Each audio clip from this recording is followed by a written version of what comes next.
Okay, yeah. I thought what I would do today, I always get a lot of questions about candlesticks and using them in connection with other technical signals and so forth. So I wanted to kind of go over maybe for the next 25, 30 minutes or so, just some of the techniques I use with candlesticks and some of the other technical indicators to try to come up with high reward to low risk trades. Again, I'm not saying profitable trades because you never know for sure. There are no guarantees in the market, but what we do want to do is try to set up the best reward to risk trades that we can. And I think candlesticks can help you do that. Anytime I talk about candlesticks, I like to start off with just a basic candlestick tutorial because I know many of you do not use candlesticks. That is our poll for today. Please be sure to fill that out. But essentially just looking to see what type of charts do you use, whether you use the candlesticks or the bar charts or point and figure, whatever it is. We'd love to know what it is that you look at when you're looking at price information. Here's a chart of GE. And by the way, this goes through yesterday. It doesn't include today's candle. That's why you're not seeing anything over here. It was just cut off as of June 25th. But what I wanted to do is highlight the basic candlestick structures. So here are the four basic types of candlesticks that you will see. First of all, this is a daily chart. So each candlestick represents price action on a day. That's really important because if you're looking at an hourly chart, then your candlesticks are going to represent each hour. If you're looking at a minute by minute chart, your candlesticks are going to represent just what took place in that minute. So here you've got four different types of candles. The first one is the black filled candle. It's just you can see the rectangle part of this candlestick is filled with black. The second one is a red filled candle. So it's another one of these filled candles. This one's red. The third one is a black hollow candle. So it's outlined. The rectangular part is outlined with a black line. And then the fourth one is a hollow red candle, where you've got the outline. It's a hollow candle, but the outline is in red. So quickly being able to visualize these candlesticks, in my opinion, really helps in trying to figure out exactly what's taking place in the market. I tend to follow market makers and what they do, and I think the candlesticks are probably the best indication. Once you learn to read these candlesticks, I think it's the best indication of what what the market makers may be doing in a particular stock at that moment. So let's start off with the first candlestick here. This is the black filled candle, and I've put some basic definitions down here at the bottom. But the black filled candle opens and closes higher than the prior day. Always opens and closes higher than the prior day, but the close is below the open. Now, when you look at a candlestick, the tails, these are wicks, shadows, whatever you want to call them, that come out the top of the rectangle and the bottom of the rectangle, they mark intraday highs and lows. So right here, if we were to draw a line over here, we'd say that the intraday high for GE back on April the 20th was roughly $14.90. The low was roughly $14.20. The rectangle part here is telling you where the highs where the opens and the closes were. That part of the candle body, the rectangle, always tells you the open and close. Anytime you have a filled candle, whether it's black or red, you're opening at the top and you're closing at the bottom of the rectangle. And so filled candles, by their nature, somewhat bearish because you're closing beneath the open. In this case, we had closed the prior day here at about 1390. We gapped up to the open up here at 1480, but then we came back down and we closed at 1440. So it was still a nice up day. If you were gone to work, you're not really paying attention to what's going on in the market. GE was at 1390 yesterday. You get home, it's at 1440. You think that's awesome. Great day, up 50 cents, 4%, 3.5%, whatever. But the nature of that move is somewhat jaded, I would say, because of the black candle that forms off of an uptrend. And I talked about topping candles before, so I won't get into that today, but normally you get a black candle off of an uptrend. It's normally not a great sign in the near term. And you can see that we backed off of it. So that's the black candle. Next is the red filled candle. Now the red filled candle can gap up or down, but you always close beneath the prior day's close. So the close is always below the open, and it's always a down day. You can't have a red candle, a red filled candle, and be higher for that day. It can't happen. The black filled candle, that's the difference. The black filled candle, you can finish higher. If you're lower than the prior day, I don't care where you open this day, but if you're lower than the prior day, the candle is going to be filled red. If you're higher, if you close below the open, but you're higher than the prior day, like you were here, then you're going to get the black filled candle. Okay. So filled candles, you're closing below the open. The difference between the black and the red is that the black, you still have an up day.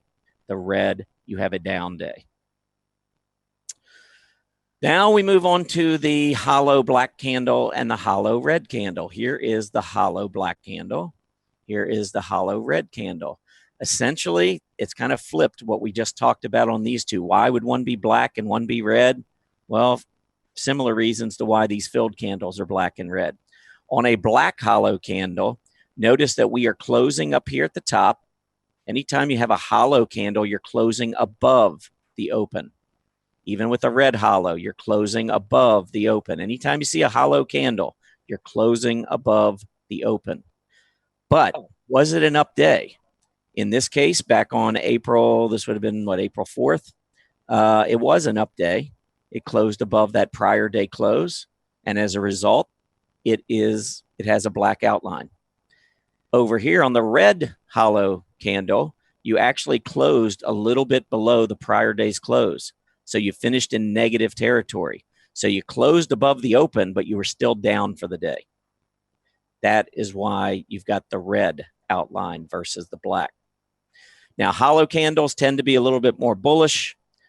Filled candles tend to be a little bit more bearish because it just tells you that they're selling. The filled candles are telling you there's mostly selling, more selling during the day than buying. Hollow candles tell you the opposite. So you do tend to see hollow candles many times mark bottoms, and filled candles many times will mark tops, just in general.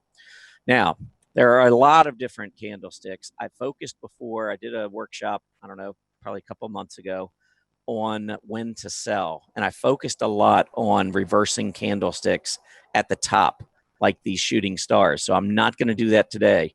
Today, I want to look at some of my favorite bottoming reversing candlesticks. So first up, and one of my favorites, the Bullish Engulfing Candlestick. Now, Bullish Engulfing Candlestick, keep in mind what we just talked about on the basics a minute ago. Here is a hollow candle. A bullish engulfing candlestick, when you really want to be interested in these, is number one, off of a downtrend. If you're going to reverse a trend, you have to have a trend to begin with. So this is a bullish engulfing candle off of a downtrend. What is a bullish engulfing candle? Well, it's a candle where you open beneath the prior day's candle body. So right here, you can see this prior red candle. We opened at the bottom. We know the open's at the bottom because it's a hollow candle. We close above the open on a hollow candle. You open down, you close above the prior day's candle. You completely engulf the prior day's candle body with the bullish engulfing candle, with the rectangle here. So off of a downtrend, you want to see that reversal. You're clearly closing above the prior candle body. This is a reversing candle. It helps to have heavy volume. And you can see in this particular instance, we did have heavy volume on the reversal. That volume bar really picked up. Why the heavy volume? Well, for me, it's about why would anyone on this downtrend, on the gap lower, be buying? The stock is clearly in a downtrend. It's gapping lower. It looks like it's going to continue to move lower. Why would anyone buy? Well, market makers, if they have clients, customers, institutional clients especially, that want to get into shares, it takes volume. You can't buy a fairly sizable position in a stock without there being volume. It's one of the reasons why I have to have volume on my charts, because otherwise I don't know if this volume, instead of being 1.5 million, had been 150,000, well, yeah, it's a bullish engulfing candle, but how many shares were actually purchased? Is this an initiation of a big position by an institutional client? Well, without volume, it's very unlikely. So that's why I want to see the volume. So here was a beautiful move down where we had a bullish engulfing candle and right back up to challenge the prior highs. So nice reversal there. Now, the other thing you want to look for is you want to see corroboration with other technical signals. And here you've got a 50-day test. Also, if you come across here, you've got price support that's coming in pretty close as well. So as you gap down, one of the things you might be looking for is, if you get in or you're starting to accumulate a position on weakness, you might be looking for confirmation by getting one of these reversing candles. Another few weeks later, you can see off of this downtrend, another reversing candle. This one, however, didn't have a whole lot of volume. It worked, but it didn't have a whole lot of volume, so I wouldn't pay nearly as much attention. Let's go through a couple of other quick examples on the bullish engulfing candles. Here you can see gap support. See the big gap up on heavy volume back on May 29th? Big gap up, came down, black candle. We did come down the next day, got close to gap support, went back up, tested resistance, and then came back down. Bullish engulfing candle right at gap support and right at the 20-day moving average. That is a pretty good sign on a stock that appears to be under accumulation. So that is certainly a candle I would pay attention to.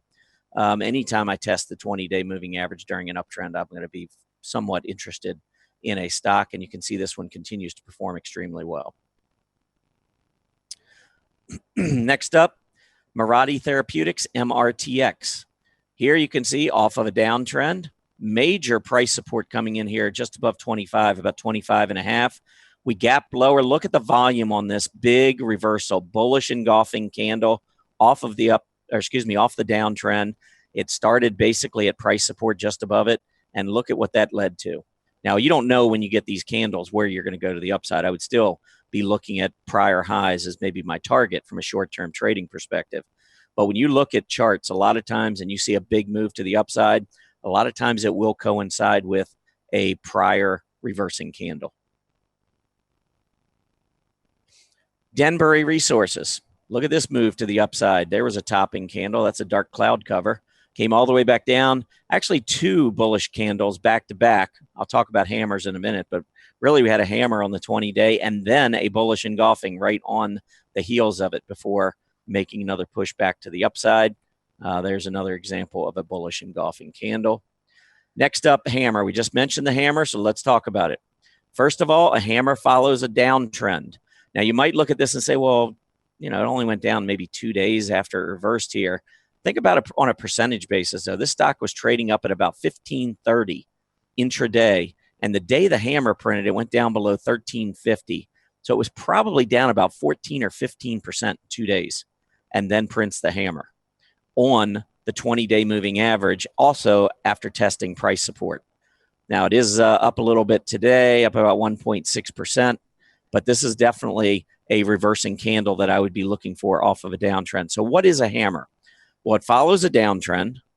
The candle body is in the upper third of the candlestick. So you can see the candle, see how that long tail to the downside? Essentially what you're doing is you're hammering in a bottom. You go all the way down intraday and then you reverse back up. It looked like a big breakdown intraday only to come back up and finish strongly in the top 1/3 of that candlestick. The long tail to the downside signals the intraday reversal. And if you get heavy volume, I like these candles even more. Now, in this case, volume was just kind of so-so, wasn't huge volume. If we had been more at a price support level, for instance, if we had put in a hammer here with a long tail beneath this price support, that you might have seen more selling, more stops being triggered, increasing the volume, and then the reversal becomes much more significant. That's why I like hammers, because a lot of times these tails go down below key support levels where you and I would never be interested in buying them at those points until we see the reversal. And a lot of times that reversal is a signal that market makers are back on the long side on a trade. So let's take a look at a couple other hammers. Here was Weight Watchers. Weight Watchers back on May the 4th had moved up to resistance at about $76, reversed, and the very next day was moving all the way back down to about 66 before putting in a hammer and finishing near $70. Off of that downtrend, look at it hold that rising 20-day moving average from there. And usually on these hammers, what you want to do is consider a stop below the tail. Once you move below that low on the hammer, that is a signal that is no longer in play. In this case, we never went back down there, and you can see a big move up to the upside. Went through resistance, tested support, and then back off to the races again. All right, bullish piercing candle. I'm not going to spend much time on this, but essentially what it is it's a bullish engulfing candle that never quite gets there. So you can see we don't completely engulf the prior day's candle body. Instead, we finish in the upper half of it. So if we could have just gotten a little bit more, we'd have had a bullish engulfing candle. So to me, bullish piercing isn't quite as bullish as a bullish engulfing candle because you don't take out the prior day's high. But if you do get one of these and it's on reversing or fairly heavy reversing volume, then many times that can print a very significant low. Bullish piercing candles, they follow a downtrend just like any other reversing candle. You get an open below the prior close, and you close in the upper half of the prior day's candle body. So I refer to it as a wannabe bullish engulfing candle. Didn't quite make it, but close. Heavy volume adds to the bullishness. In this case, volume was pretty strong on this reversal. Stock had traded intraday down around 22 and change off of a very long downtrend, and then reverses, finishes all the way back up 2360, and that leads to a period of upside action. Now, we are still in the confines of a downtrend here.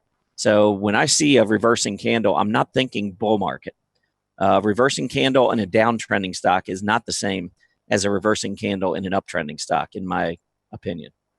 And you also want to look for corroborating signals. Now, in this case, we had a signal of a possible reversal, but the PPO was lower than prior, so I don't have a reversing, or I don't have a positive divergence in play. If I had played this, I probably would have been out if I had a 20-day test. Here, we went actually a little bit above the 20 on some fairly light volume, and then the selling resumed.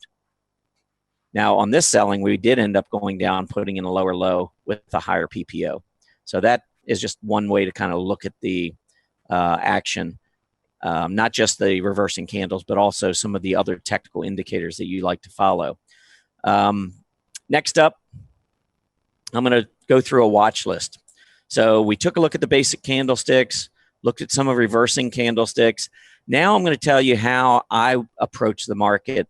If I was putting together a watch list, number one, what you're going to find is many of these companies are either small or mid-cap stocks, because I expect to see continuing leadership from these types of stocks. The other thing that I think you're going to see on all of these stocks, or most of them, is I've added the scooter.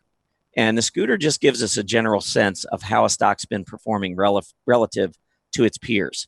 So anytime you get a scooter up in the top quartile, 70, 75 or higher, it's telling you that these stocks are performing much better than the majority of stocks out there and are among the leaders, they are a leader among their peers, or one of the leaders. So, but I don't want to just chase. I mean, you can see Fitbit here, ticker symbol FIT, huge move up in June, big volume.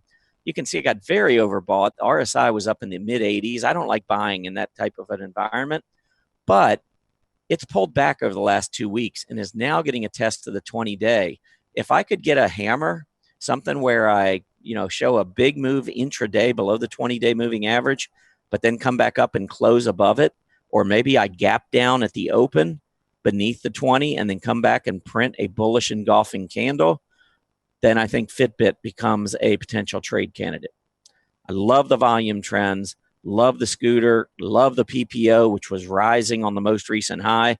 I like to get these on pullbacks. You can see the RSI now is back in the 50s, much more palatable than the mid 80s. So Fitbit, to me, is an interesting possibility. So I would put it on a watch list. Another stock, Nutanix, Nutanix, I don't know how you pronounce it, but NTNX. You can look at the scooter, first of all. It has been up in the 90s almost without exception until a little bit of a move lower with some selling back at the end of May. And now we've seen volume pick up again. And now the scooter's all the way down to 80. And price action is getting very close to a couple key support levels. RSI is back down at, well, 36, which is even a little bit lower than that 40 level that I like. So if we could get a reversing candle off of this downtrend and it happened to coincide with support levels, I think this could become a short-term trading candidate. So NTNX is something I would watch. Now, a lot of volume the last couple of days. I don't know what the volume came in for. Could be a secondary offering, and I don't think it was earnings related, but maybe it was. I would pay attention, maybe go back and do a little homework on that as well. But technically, I'm okay with this stock as long as it holds this support area between about 47 and 49. So as we get down into that area, if we see a reversing candle, I can keep my stop very tight for a possible bounce here. Box Inc., ticker symbol BOX. Another one broken out. Scooter. This one, the scooter's 65, but it's been above this 70, 75 area most of the past couple of months. Did make a big breakout recently. There's a bearish engulfing candle, which is short-term bearish. But now we're back down to where we had printed a hammer before. This is also the area where we broke out at 24. So as we move into this zone, I'd begin to start looking for reversing candles. Geren Corp, Gern. Another one that I think looks very, very possible in terms of a long entry. Clear price support at about 325. Stock today got as low as 337. It's getting close. A tail going down below these support levels and holding, coming back up and closing above, to me could be a sign of a quick move back to the upside. So I think GERN deserves to be on a watch list. TXMD. TXMD, actually, we might be getting a reversing candle today at support. This could be, it already is at this point, a piercing candle. It's not a bullish engulfing candle, but maybe it will be by the end of the session. But here was your breakout. Look at the volume coming in, taking out $6.70. We've come back down now on a couple of occasions to this 670 level. It looks like we're trying to reverse off of it. TXMD, I think, is one worth considering. All of these, again, are fairly small stocks. So these, I'd be careful about position sizing, but they do present quite a nice reward opportunity off of key support, especially with reversing candles. EXAS, this is Exact Sciences Corp. Nice breakout. Another one with the scooter, currently up at 86 and change. It's been up in the 90s recently. We've pulled back the last handful of days. This is a stock that was up to about 72 less than 2 weeks ago. Now we're at 64 and change. That's a quick 10% haircut. The RSI, which was extremely overbought, now back into the 50s. And as we get down closer to the low 60s, you can see trend line support and a couple areas of price support that come into play. So EXAS is one I would keep on a watch list. Look for a reversing candle. OKTA. Look at the scooter, 94.8. And it has been up here for a long time as we've continued to move up. This sideways consolidation has taken the RSI down to 42. We're at very serious price support level. And volume on the moves back up here, this volume has been pretty strong as we hold on to price support.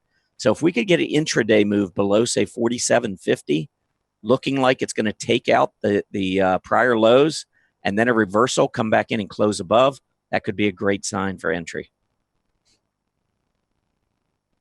Just a couple more of these. Chegg Inc., CHGG. Another one, look at the scooter.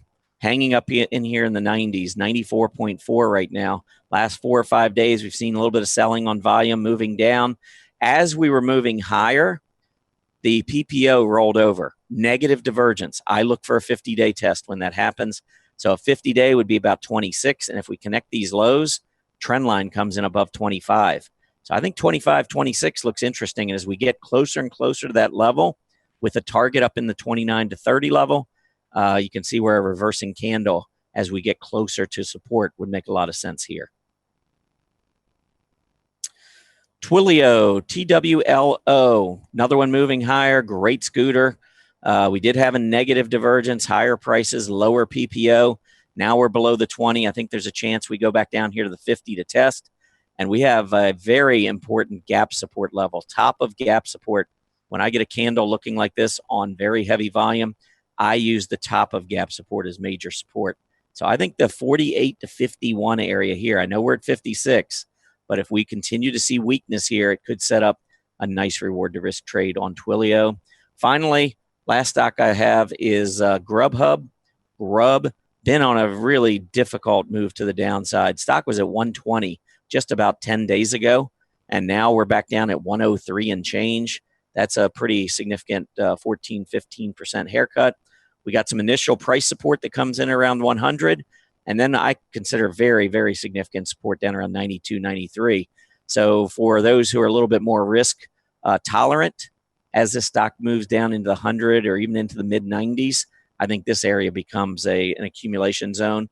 A move below these support levels and a reversal, some sort of reversing candle at these two support levels, I think would be extremely bullish for GrubHub. So something to watch as we move forward. Okay, let's summarize what I went over. Really just trying to bring together candlesticks, utilize candlesticks in conjunction with other types of technical indications. So whether you use moving averages, whether you use trend lines, whether you just use price support, candlesticks can provide you a really, really strong area of the market to consider for a reversal. Okay, well, we do have the poll, so maybe we can bring the poll up first. Sure, and just a quick question on that watch list that you showed. Have all of those stocks also met your earnings, the beat criteria that you use? Good earnings chart list? No, I did not do anything with the strong earnings on this particular watch list. Yeah, I mean, really, the only thing I really looked at here was the small cap and mid cap scooters, and tried to pay attention to those that were very high. I know we've had a lot of selling here, so I thought maybe we might see some opportunities developing in some really strong stocks, because a lot of times the baby gets thrown out with the bathwater. And some of these really strong stocks, you want to get them in pullbacks. And if you can combine some of the weakness, these downtrends, with reversing candlesticks, they can set up some nice trades. So that was the whole idea and purpose behind the watch list. Awesome. Yeah, that was one of the questions. And somebody did say, explaining the difference between, a predefined time period versus a fill the chart setup, and, why are they different? Well, depending on how you set up your chart type, like how many bars you want on it, are you using candlesticks versus OHLC bars? Your fill the chart is going to have a varying time frame. It may not be exactly 1 year. It may not be exactly 6 months. So it's just a matter of what you prefer. Absolutely. Here is the poll, and I'm a little surprised. I mean, I'm happy, but I'm surprised. I didn't think that we would have so many folks that were using candlestick charts. I love them. I outside of price and volume, I think that would be one of the things that I would really struggle with giving up. I really like the candlesticks because they help me visualize what's taking place in the market. It's just so much easier for me to quickly see whether or not, for instance, a stock, when it gaps up, does it continue moving higher? Well, that's what those hollow candles tell me. Now, I haven't used the, the candle volume bars. I think those are kind of interesting too, where the candlestick gets much wider depending on the kind of volume that you have. I think that could be really, really interesting, but I haven't used those in the past. Mm-hmm. But I'm surprised that there aren't more that use bar charts or point and figure as their primary. I'm not at all surprised line charts are 1%, though. They really don't show you much of what's going on. Okay, let's go ahead and summarize then the candlestick analysis that I did. Just a quick illustration. You can see the reversing candles that we talked about, and then the watch list. We'll see how they perform. Maybe just keep an eye on those as we go forward, and maybe start to learn a little bit more about candlesticks if you're not as familiar with those.